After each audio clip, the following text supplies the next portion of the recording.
crankbait. Thank you for buying, young guy.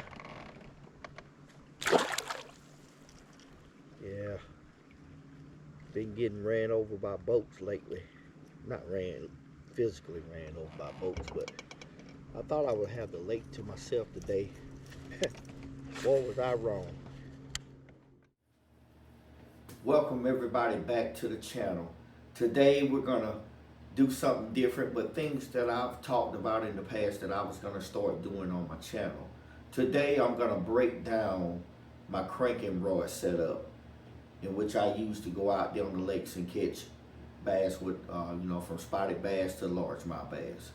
I'm gonna be more specific in, the stuff that I use, from the reel to the rod to the line size, down to a couple of the crankbaits that I like to use that in my experience work for me. I'm gonna go ahead and get this thing started. We're gonna start off with the setup. Here we go. Right here I got a 6'6" medium action rod, and it's a Berkley lightning rod, which is a older brand rod. I don't know if if you can still find them on the market. I know Walmart, you should be able to find them on the market or whatever, but it's a medium action rod. Has a lot of bend to it.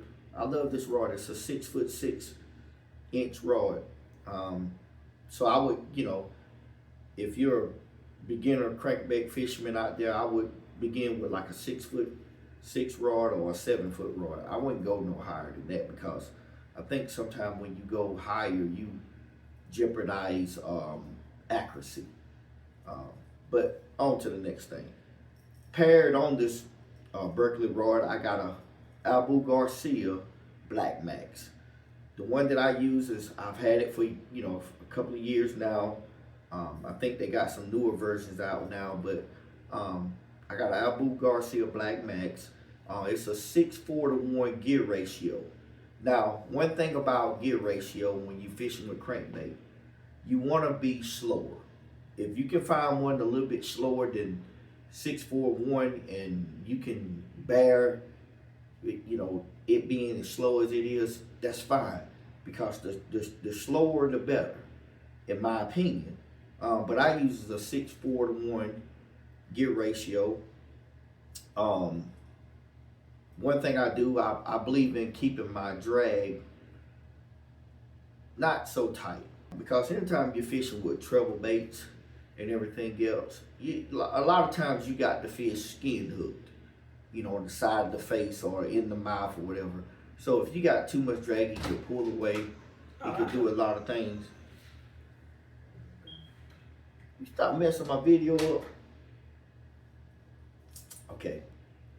Okay, so typically on my crankbait rod setup, I like to use monofilament line.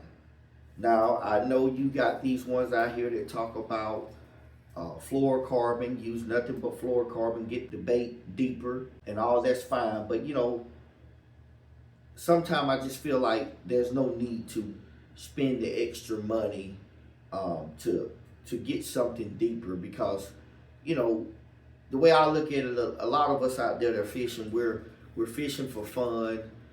We're fishing from banks. We're fishing in shallow water reservoirs. We're fishing shallow water a lot of times. Crankbait is not really a deep water tactic unless you go on up into the bigger, deeper crankbaits. So I feel like using monofilament, and I do like to use, I think they call it copolymer line. It's more of like a hybrid line. I advise you to, I like that line. Here's one of the ones. Now the label is a little messed up, but this right here is a trilene big game. Typically I fish between 17 to 12-pound test line. Every blue moon I might go down. If I'm in a real clear lake, I may go down to a 10-pound test line on my crankbait. But I typically keep it between that. But trilene big game, can't see the label. Another one that I like to use is you can find them in Academy and stuff like that. It's Vicious. You know, like I said, I think this is 17 pound, but I like to use this thing in, you know, just monofilament line, copolymer line. Okay. The next thing that I want to talk about is I want to kind of give you all an idea of some of the crankbaits that I like to use. Now, right here, paired up on my reel now, is a Berkeley Fritz side.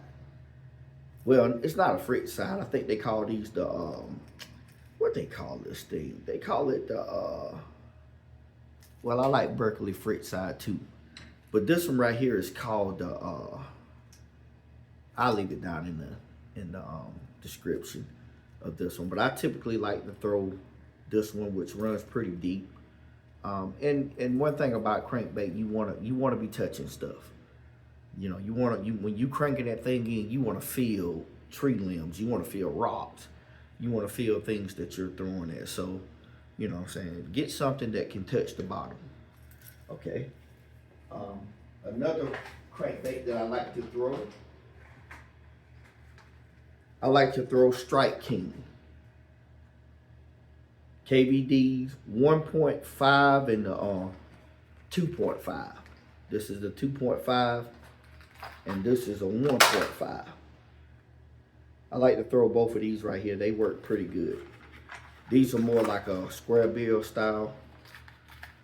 The other one that I like to use, a lot of people love these, is the DT6. Awesome crankbait. You know, it's a workhorse. So DT6. You know, we're not going to get more into this color or whatever, because you all know what area that you live in and typically what color you feel comfortable, because half of the time it's all about fishing with a color that you're confident in. So we're not going to get down there. I dropped one on the floor. But the other one that I like to do is the MR6 from Bill Lewis. This is a flatter style crankbait, but not a super flat style crankbait, but I love using this crankbait. So these are some of the crankbaits that I use that work for me.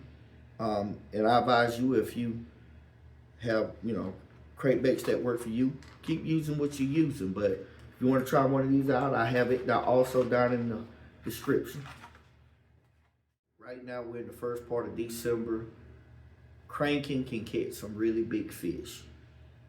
Is it the only tactic out there that you can catch bass on, good sized bass on this time of the year?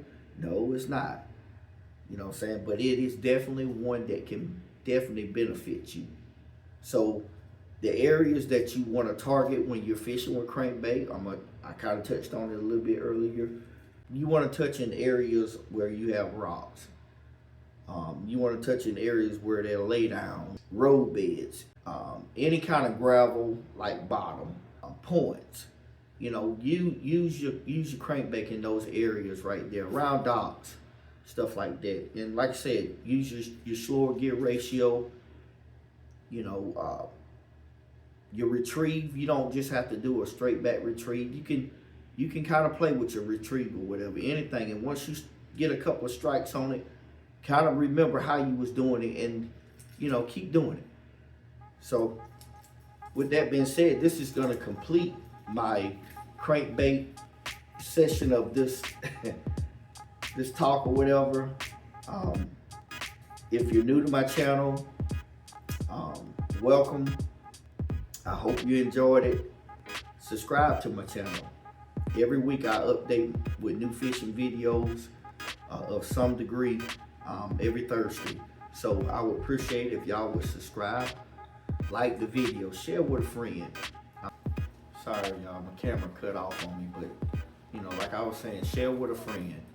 I'm trying to reach as many people out there as I can that are interested in just a common guy, you know, giving you, you know, what I consider great footage of fishing on a non-typical boat, you know, which is a Pelican bass Raider, a tiny boat, but also giving you my my opinion of what works out there.